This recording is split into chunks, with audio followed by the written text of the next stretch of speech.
Let us close our eyes.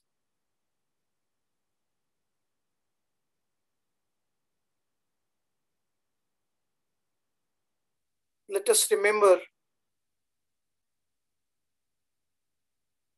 that within we are awareness, purity, bliss. Let us remember the presence of God and Gurus all around.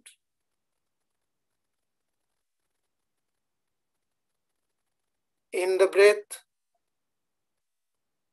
and within.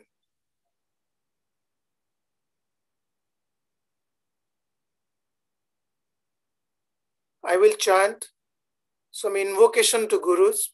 Please listen to it while remembering this idea that God and Gurus are within and all around. Om Sadashiva Samarambham Shyama Charana Madhyamam Asmadacharya Paryantam Bande Guru Paramparam Shruti Smruti Purananam Alayam Karunalayam Namami Bhagavat Padam Shankaram Loka Shankaram Ishwaro Gururatmaiti Murti Veda Vibhagine Vyomavad Vyapta Dehaya Dakshina Murtaye Namaha. He Krishna Karuna Sindhu Dinabandhu Jagatpate Gopesha Gopika Kanta Radha Kanta Namastute. Let us bow to God and Gurus, who is in principle one, present all around, present within, present is as our inner self.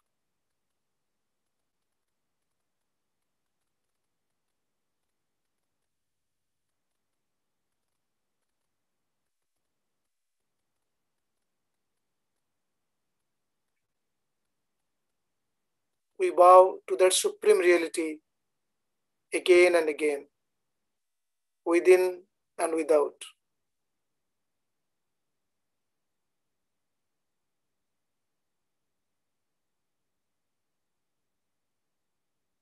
May Supreme Truth speak through us, listen through us, make our mind pure to realize truth.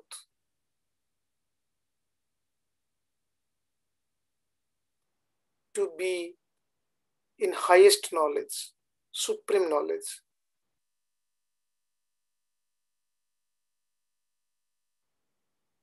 Om Tat Sat Om. Good morning to all of you. My pranam.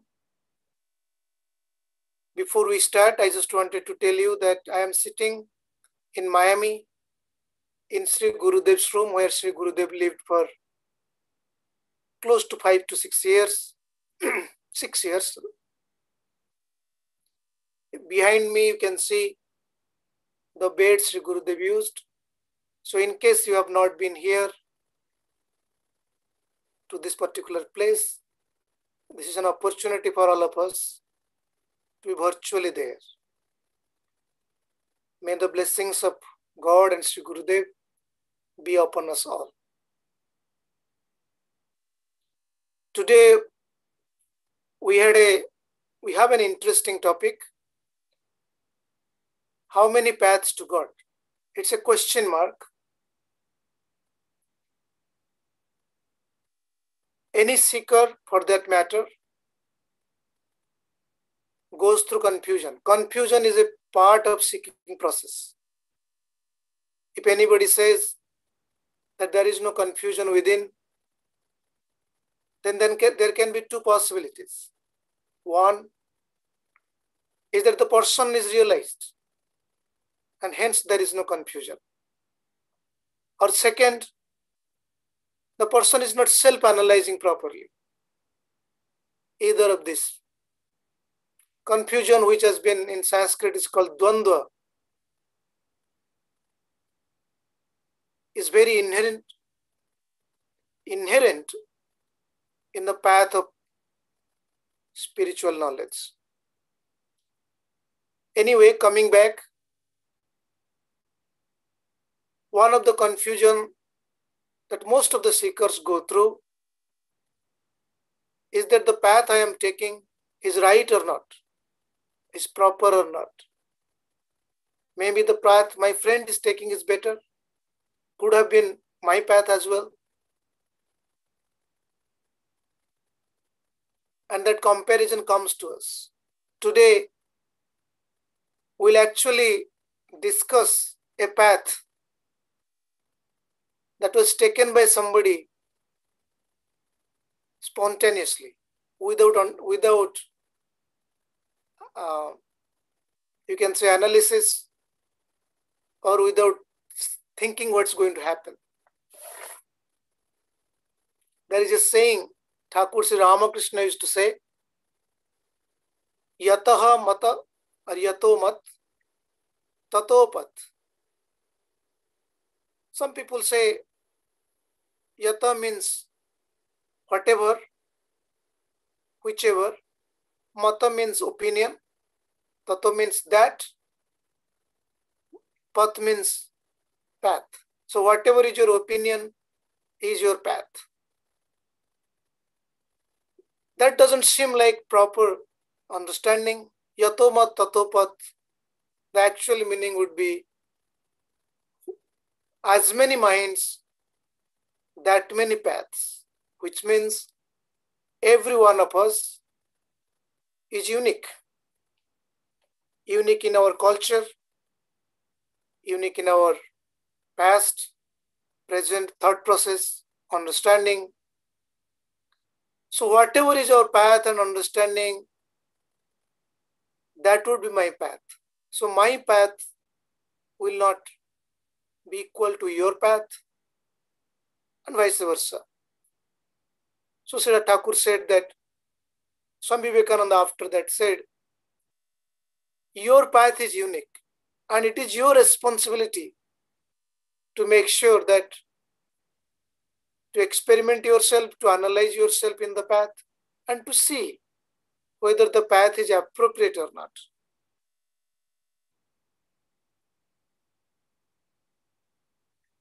As I mentioned, today we are going to listen to a story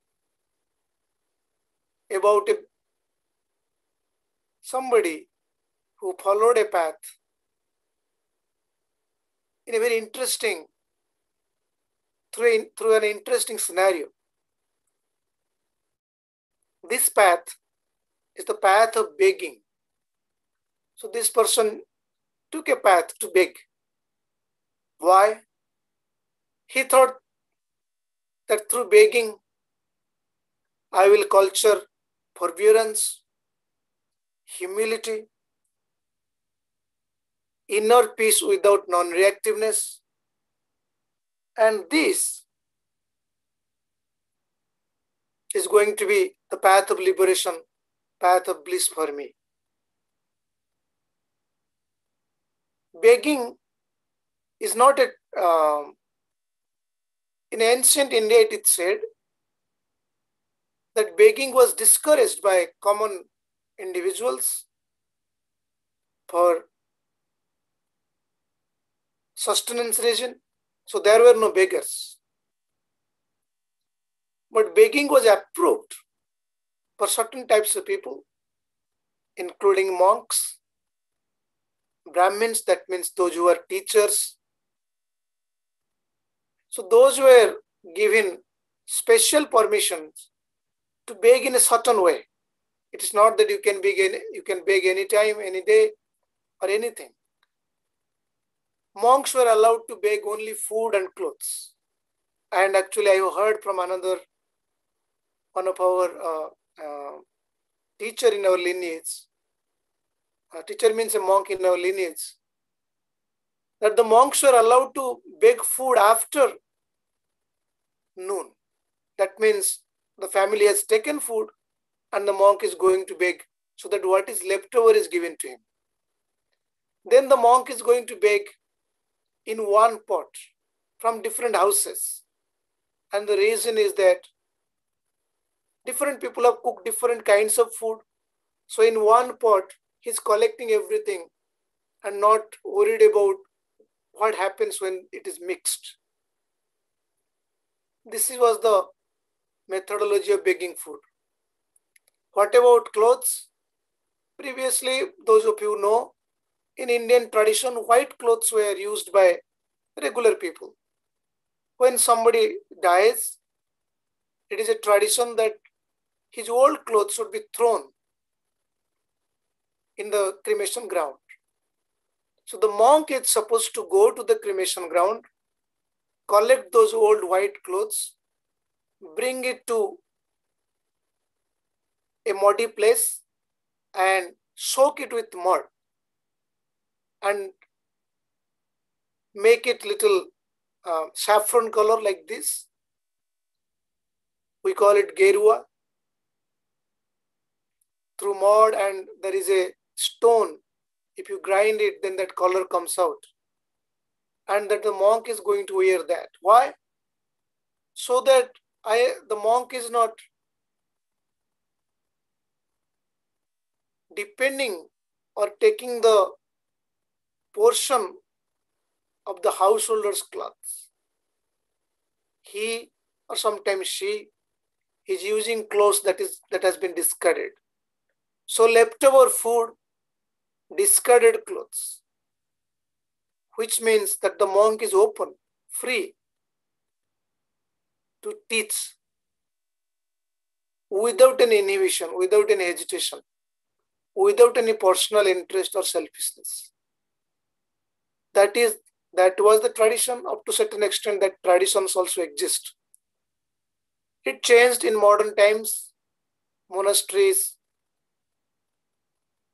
It has changed, but nevertheless, the story that we are going to discuss today is from that time. So this individual thought that begging would be the right way to find bliss. There is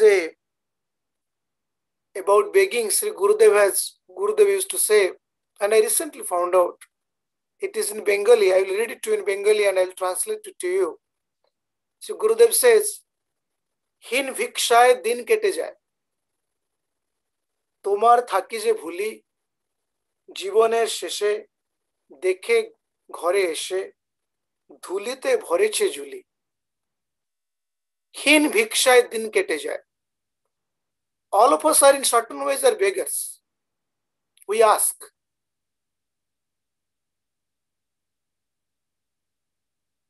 Most of us, if not all. We ask many things. We ask from masters, we ask from God, we ask from divine. So Sri Gurudev said, Din hin bhikshay din kate jay. I am a beggar, but I ask for petty things, trivial things. Hin bhikshay din kete jay. Tomare thaki je bhuli. Tomare means here it is referring to God or Guru, you can say. But I keep forgetting you. I ask trivial things and I forget you. জীবনের শেষে, at the end of my life, দেখে ঘরে এসে, when I come back to my own self, ঘরে means this is my home, this is the body. I come back to myself. ধুলিতে ভরেছে ঝুলি. My begging bowl is full of sands, full of dust. What have I done? Then I ask that I asked all these things, all these years, all my life, these trivial things, and at the end of the day I find myself that I have collected or I have been given nothing but dust. This is used to be Sri Gurudev's, used to sing this. Nevertheless, we beg because we are not content, and in certain ways we are suffering. Suffering is part of the process of life. Most of us know that there is no escape from suffering, whatever we can do or whatever we try. Suffering at certain level, whether physical, mental, spiritual, is called tritapa. Adi bhautika, adi daivika, adhyatmika. These three kinds of sufferings, most of the animals, especially human beings, will go through. Adhyatmika specifically. So most of us goes through this suffering. So the Lord says is that suffering is inevitable. But is it an opportunity to? Sorrow is inevitable. Is it an opportunity to? Sri Guruji says that suffering are two types. Our own suffering, which we know, my body is paining, I am not feeling well, I am sad, depressed, whatever, or I am feeling lonely. Suffering can come when we are little outward and compassionate as well. There is a story many of you know, many of you might be knowing, that President Lincoln used, it's a story on Lincoln, that he was going on a horse cart and saw a pig has got stuck into mud. He was running late to a meeting. He got down, went to the mud, has to get into the mud, to the little pond, got the pig out, or the piglets out, and in that muddy clothes he went to the meeting, and the meeting did not really go well. His friend asked him, this meeting was so important to you, still you knowingly you got down and soiled yourself and got this piglet out. What's the point? He said, I did not do it for the piglet. Yes, the piglet was in difficulty. I did it for myself. Otherwise, I would have suffered myself. So suffering is within our own suffering. We also suffer because of others. If we identify, if we connect with family members, when family members suffer, we suffer. If we connect to relatives, if relatives suffer, we suffer. If we connect to the community, community suffers, we suffer. Country, humanity, nature, plants, animals, wherever we connect ourselves, when there is suffering, there we will suffer. This is actually the expansion of heart. The masters say, gurus say, this is the expansion of heart. This is life. This should be the life, they say. That expand your heart so much that anyone suffering you will be your suffering. We may ask, why should I do that? Why should I intentionally expand my heart? As such, my suffering is such a big, and I would like to add some more suffering. They say, no, no, no. In that suffering, you see joy. Anyway, we will come to the story that we wanted to come back to. This is a story from the Bhagavatam. Srimad-Bhagavatam is a scripture. It is said that it has, it used to be 100,000 verses. Right now it is 18,000 verses. The total number of verses is right now 18,000. Some say it was long before, more than that. But anyway, in that, there is a conversation between Sri Krishna and one of his disciple and cousin brother, Uddhava. Uddhava is a disciple of Sri Krishna as well as his father's brother's son. So they were cousins. This conversation or this discussion is very unique in the sense that there were 7 days left in Sri Krishna's life. So in his end of his life, this is considered as the last instruction. After that, no instructions happened because he left his body. Sri Krishna left his body. This conversation is important from another matter also, is that Uddhava has been considered as the greatest devotee of Lord Sri Krishna. Nevertheless, this conversation has been chronicled in the Bhagavatam as Uddhava Gita. So this story that we are going to talk about is from there. Uddhava is asking some questions, and Sri Krishna, while answering, Uddhava was asked the question before to teach him. And Sri Krishna is telling a story through which this teaching is coming out. He says that there was a rich person, Brahmin in the sense that the person was born into a Brahmin family. However, that person was very rich, successful in business, has a large family, relatives and friends, but he led a very different kind of life. He led a life of misery,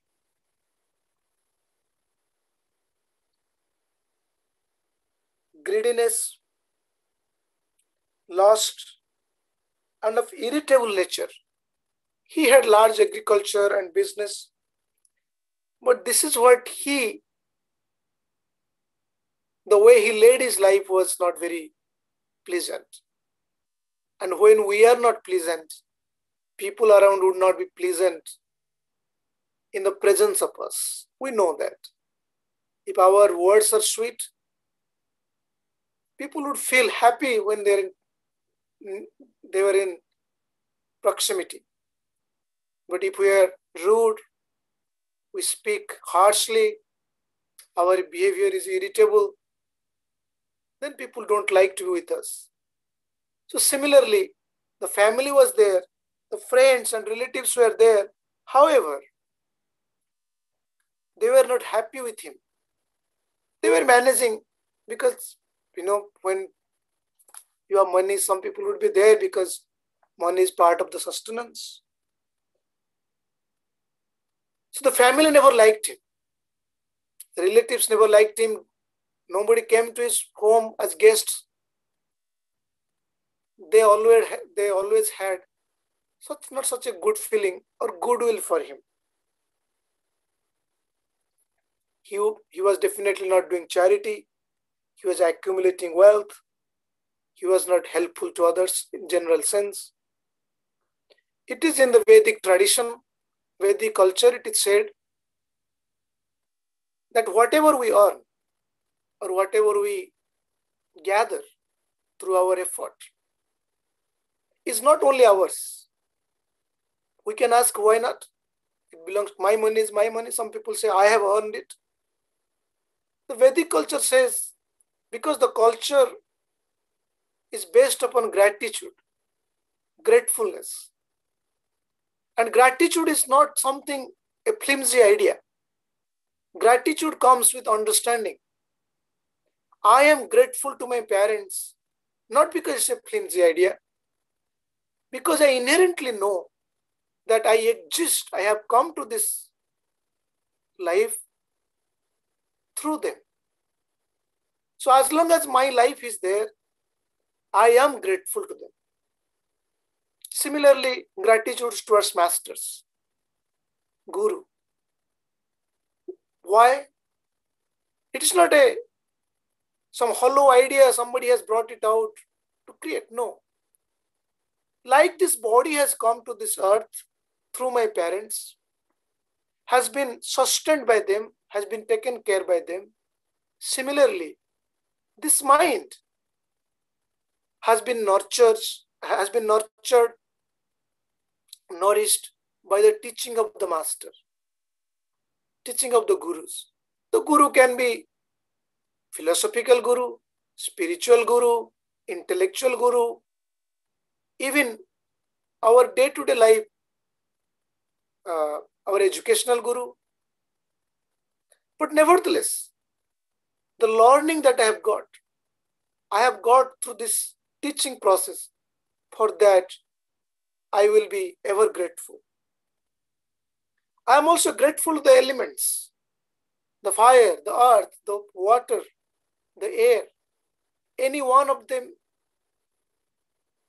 if is not available, then I am gone. If there is water, if no water is available for few days, this life won't be there. If air is not available for few minutes, this life would not be there. Hence, the great masters, the great saints said, be ever grateful to at least to 5 aspects. Pitru, your ancestors, because of whom you are here. Bhuta, the elements in and around you, earth, water, fire, air, space. Rishi, the great teachers, the great masters, the great gurus, saints, sages. Deva, the divine ones, because they are the one who is residing in this body and activating this body through the power within. And Nru here means the society or the people around. I am sitting here, I am using a computer which I did not create. You are using a computer you probably did not create. You are using a camera which was not something you know how it works. It was created by somebody. So be grateful to humanity. So Sri Krishna is telling that every one of us, to express our gratitude or be grateful internally to these 5 aspects. Our ancestors, the elements, the great sages or teachers, masters, gurus, deities, which we generally in Kriya tradition we say the deities are within. And Nru, the humanity. These 5 aspects. Be grateful. So anyway, coming back to our story, this individual had no gratitude. And hence, when you have no gratitude, and if I have got something from you and I am not grateful to you, then you would not be happy with me. You would not be pleasant with me. You would not shower your blessings on me. Similarly, because this person lived a life of non-charity, ungrateful, so these five aspects did not have goodwill for him. And it is said that he lost merit. All his merits because of which he was creating wealth got lost. Wealth is power. And Sri Aurobindo said, wealth is actually manifestation of Divine Mother. Hence, as we respect Divine Mother, Shakti, similarly we should respect wealth. But as Divine Mother, well respected, well taken care, continuously bless us. But if neglected or disrespected, she goes away. Wealth is represented by Mother Lakshmi. And one of the name of Mother Lakshmi is Chanchala. Chanchala means she doesn't want to stay in one place, wants to go away to another person. Today with you, tomorrow with somebody else. So it is said that how to have Mother Lakshmi, prosperity, wealth within us? Through prayer and devotion, not through greediness or the thought of accumulation. So these individuals, he had a lot of wealth, but it started diminishing through robbery, through accident. Relatives took away money. The money degraded the value, which we call as inflation. Through taxation, people took it away. Through all these, his wealth started diminishing. Wealth, the saints and sages say, is coming to us because of some good things we have done yesterday. So if you continuously doing good things today, our prosperity would continue. So prosperity is actually a result of some merits or some good things we have done earlier. The question is how to utilize that prosperity is actually what matters to our current discussion. So his wealth was lost, his merit was lost, and as we know,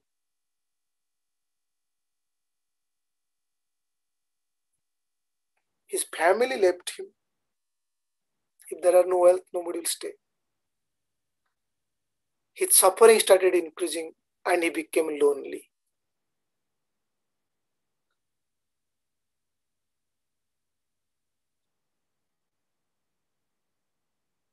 When everything is going good, it is easy to say that life is beautiful. When nothing is going good, when people are living, when there is no prosperity, when everyone is an enemy because there are no wealth, suffering is inevitable. No philosophy, nothing will be able to satisfy us in that suffering.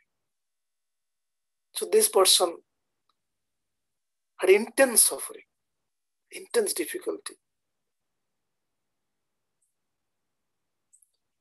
He repents, he regrets for not having virtues or legitimately satisfying his desires.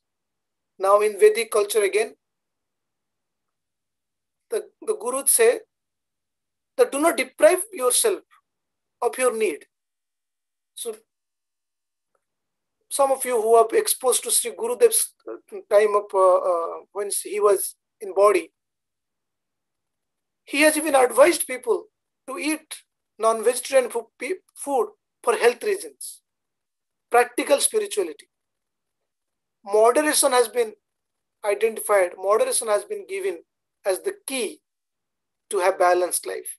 Balanced life, moderate life, peaceful life. So he started repenting that, look, I wasted my time, I wasted my money, I did not utilize it to gather virtues. There is a song in Odia, it is said, when I was young, I did not think of virtues, think of merits. But now I am old. My life is gone. Gathering merit is no more possible within the capacity of the body. And I am feeling helpless, dejected.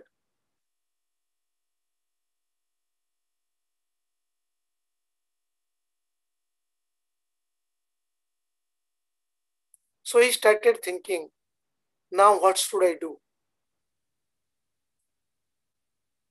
When somebody suffers, he or she cannot stay there for long. It is also a nature of existence. that imbalance cannot stay long. It will find its balance. Think about it, water. Water on the peak of the mountain is snow and in a balanced state. So remains there. The moment it melts, imbalance comes into picture. And for thousands of miles, these water droplets journey to find balance. Where? In the heart of the sea. From the mountain to the heart of the sea, this journey is only to find balance. Elements, animals, human beings, plants, everyone is looking for balance. Hence, in the yoga, it is said, balance is yoga. Lord Shri Krishna says, balance is yoga. Samatvam yoga uchyate. None of us can stay in pain forever. None of us seek pain. None of us want to be in pain. But because of habit, because of misunderstanding, we do things because of which pain becomes inevitable, sufferings become inevitable. Anyway, in this suffering, in this deep suffering, he started asking questions to himself. Am I going to stay in this for long? Am I going to stay in this for forever? Is there something that I can do? Is this a curse on me? Is this a blessing on me? Is this a grace on me? Is this an opportunity? Or I am lost? He started contemplating or self-reflecting on himself at the time of this suffering. Intense suffering brings tremendous amount of clarity. There was a disciple, mother. I respected her a lot. She was very close to me, advised me on many things, guided me on many things. She's no more. She went through some intense difficulties because of some health reason at the end of her life. She's a very strong lady by nature. Many times I have requested her to help me to clarify a few things. One day, I went to her home to meet her, and she told me, I am like her son, and also son's age. She told me, she said, when difficulties come, when intense pain comes, many ideas don't remain with us. It just goes away. We'll not be able to hold those ideas. She said, Baba, please remember that the ideas must be assimilated in such a way that even in intense pain, the ideas will not go away. The philosophy, the understanding will not go away. That is realization. Realization is not that I know something. I know many things. But when in intense pain or intense suffering, it will not come. She said that she sometimes went through tremendous amount of pain. She said, I have studied many things. I know many things. But when last night I had intense pain for a few hours, nothing came to my mind. Everything as if all vanished. I could not hold on to those ideas. So this person went through, I'm coming back to the story, went through this intense pain and suffering, and that prompted him, or that forced him, we can say, through inner reflections, that maybe this is an opportunity.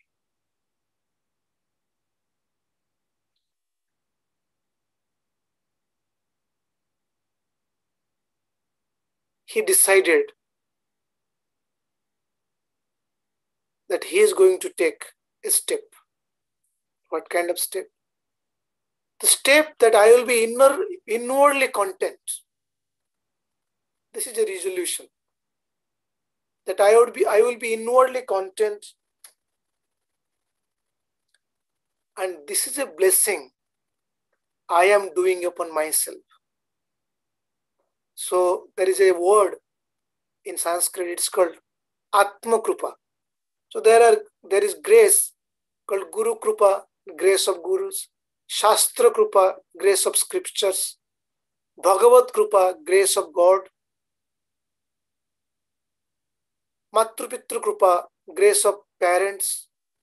There is another word called Atma Krupa, grace on myself. That means I will do good to myself. Like we feed good to ourselves. It's not that we say I'm going to eat junk food. No. We say that I will take good food. That means I'm feeding good food to this body. Similarly, we can feed good thoughts to the mind. That is Atma Krupa. That means blessings I give to myself. Grace I give to myself. He said that I will do good to myself. I will be content and I will do good to myself through that contentment. And for that, any pain or any difficulties, I am ready to go through. He calls it self-modification, or has been called as tapa. He sincerely prayed. He probably did not believe in God before, but he prayed. Prayed to whom? Prayed to all the elements.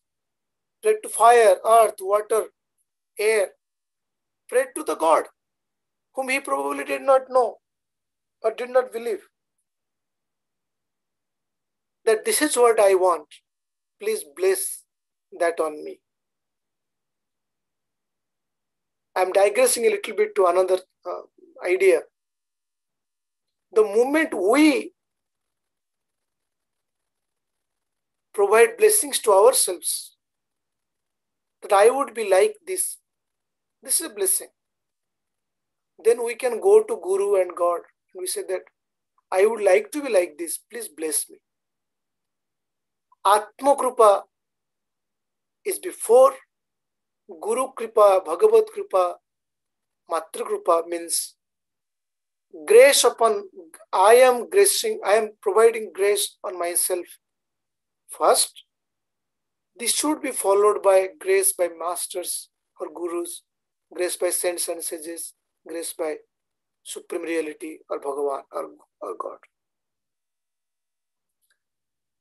Thinking like this, he prayed, sincerely prayed, and took a life of begging. Here he is begging as a mendicant or Brahmin beggar, you can say. That I will do three things.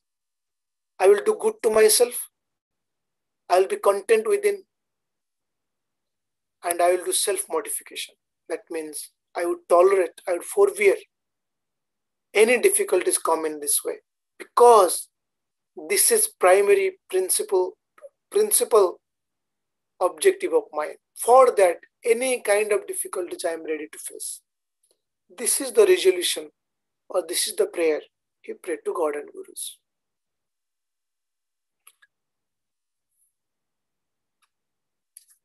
Then he went out to live a life of begging. World is not so conducive. Society is not always conducive to our good goals even. Even sometimes the society doesn't want us to pursue noble goals. So in this case, in this particular case, people started thinking that he's not genuine. They misbehaved with him. They took his possessions. What was his possessions? Little bit of clothes, a water pot, a stick. People took his possessions, then again gave it back. Showing that, look, we are not interested or we are compassionate enough. Then again took it back to tease him, to irritate him.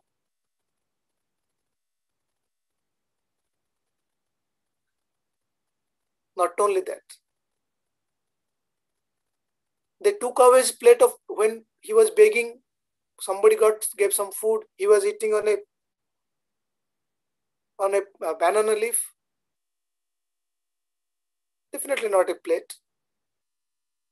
They would throw stones into the food. Some of them even urinated on the food. Some said that he is fake and showing off. He was in silence, of course. Showing up silence. So they tortured him to speak. And these are the things Lord Sri Krishna is telling Uddhava. What happened to this particular beggar? They humiliated him. They harassed him. They mocked his steadiness. Criticized him. They attributed falsehood on him. But because he had taken this vow that I would be inwardly content without any reactiveness, and I will do self-mortification, he considered all this as his destiny and decided that he would silently endure this because he has a duty to himself. What is that duty? That duty is to remain non-reactive. He said to himself, nobody is responsible for my joy or my sorrow. It is happening because of my own mind. Then there is a beautiful, spontaneous song he sang. I would like to read that in Sanskrit and then translate it. He said, Nayam janome sukhadukha hetuhu na devata atma grahakarma kalaha manaha param karanama nanti sansara chakram parivartayatyat. Nayam jano, the people are not responsible for my difficulties. The deities, the divine is not responsible for my difficulties. The Atman, the self within, is not responsible for my difficulties. The stars and the planets, the astrological chart, the zodiac is not responsible for my difficulties. The time spirit is not also responsible for my difficulties or my joy as well. The scripture says, the Vedas say that only the mind is responsible for my joy and sorrow. And because of that, I am continuously in the cycle of birth, death, and suffering and rebirth. I'll read it again. If you understand Sanskrit, you will see how beautiful this spontaneous song coming out of the man. Nayam janome sukhadukha hetuhu na devata atma grahakarma kalaha manaha param karana mamananti sansara chakram parivartayat yat. This mind is responsible for all this. There is not an external problem. It is not the inner self is in problem either. Because of the mind, all these things are happening. So he sang this spontaneous song.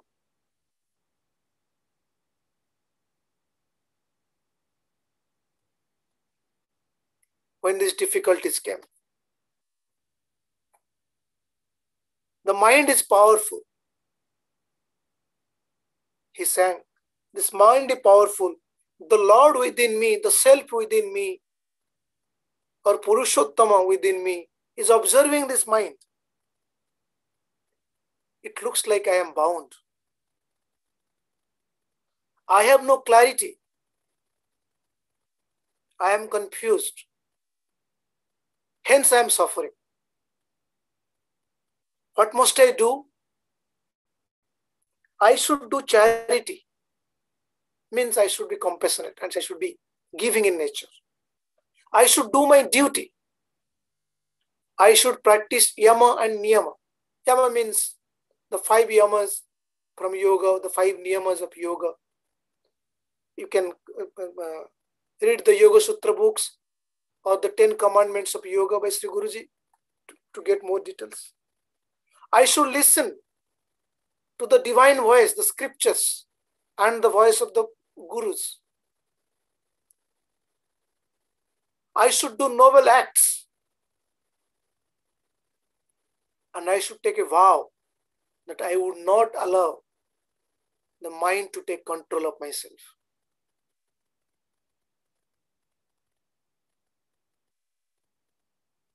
Why control? Then in this discussion, the question is coming. If mind is clear, then controlling is not needed. If mind is unclear, then controlling is not needed. The sense organs are dragging the mind. I like something in taste, hence I am dragged towards that fruit or food. I like something to see, and hence I'm dragged to observe that or see it. Similar thing in listening. If the mind is not controlled, the sense organs will continuously rule and the suffering will never end. The rebirth, birth and death is going to continue in a cycle. Sansar chakra parivarta yat yat. Like the cycle of life and death is going on, I am also getting into that because of this mind. And this is the cause of all ignorance and suffering. And this is endless in the sense that it is not going to end unless the step is taken.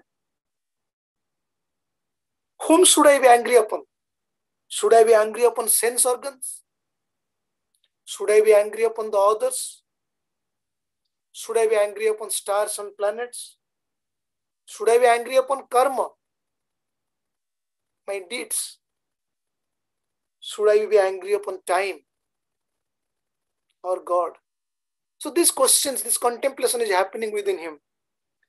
And then again, another spontaneous song or a stanza comes to him.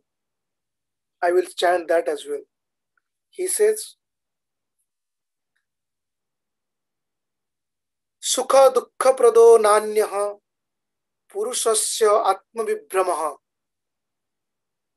mitrodasena ripava sansaras tamasah kritaha. He says, Sukha dukkha prado na anyaha. Nobody is giving difficulties to you. This world is consisting of friends, foes, neutrals, which affect one with pleasure and pain. It is, however, as an illusion of one's mind due to its ignorance about the world. So though we think that I am given joy by my friends, pain by my foes, and nothing by the people who are not associated with me, it seems like that, but it is not so. What is truth? The truth is that the mind has gone into illusion, some kind of misunderstanding. It is called avidya or niscience. Because of that ignorance or niscience about the world, I am getting into the suffering.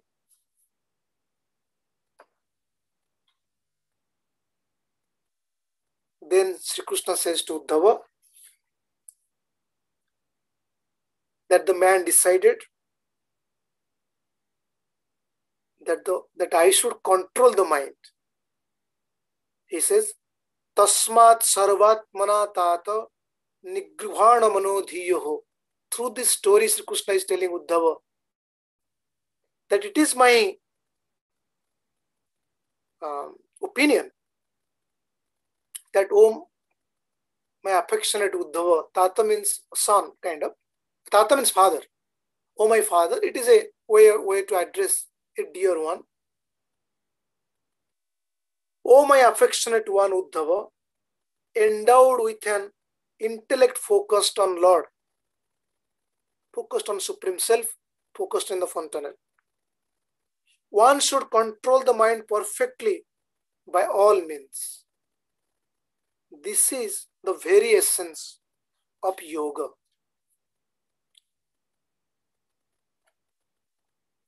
What to do? Ya etam vikshunam geetam brahmanishtam samahitaha. He says, dharayat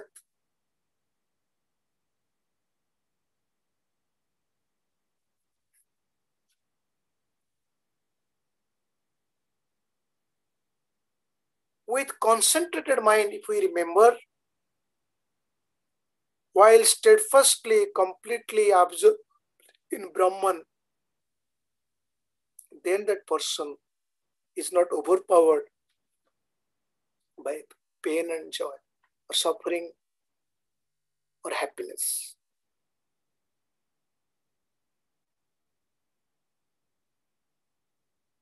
Through this story, through the story of this Brahmin, who took a vow to himself that I would do three things.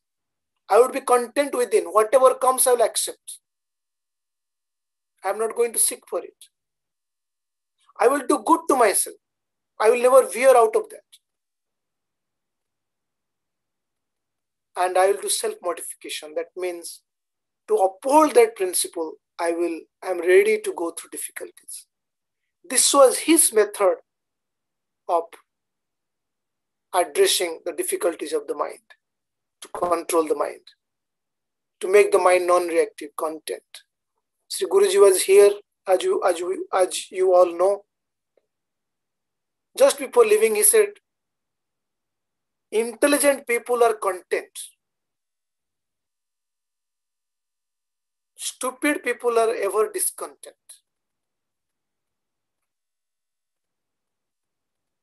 So we have a choice to be content in life, to accept little bit of difficulties but not to be reactive. This is a choice, this is a methodology that we can take. So with this, we are supposed to have a few minutes of meditation, but the story was so enchanting to me, so I thought that we would finish this. We will sit silently for 5 minutes. From your side, see the video from your screen. You can see Sri Gurudev. You meditate on Sri Gurudev. I will not provide any instruction. You silently seek Sri Gurudev's presence in your fontanel and mentally ask any instruction or anything you like. We will meditate for a few minutes.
sarve bhavantu sukhinah, sarve santu niramayah, sarve bhadrani pashyantu, ma kasche dukha bhag bhavet. May everyone be at peace, in auspiciousness. May there be no sorrow in anyone's life. May there be light, knowledge within. May the darkness of ignorance go away from us. May the mind be pure. May we realize our own self. May the blessings of God and Gurus be upon us all, guide us, protect us, constantly remind us of the spiritual goal, the spiritual path, the practice. I bow to God and Gurus. I bow to saints and sages. And remembering that the power of God within everyone, I bow to you all. Thank you very much. And in case you have been thinking about this story, you can look at this called the Vikshu Gita. You can read this in a little detail level. I just touched base with it. And if there were any mistakes, I seek your forgiveness. Thank you very much. My pranam to all of you. I will keep the video open so that you can see Sri Gurudev for some time.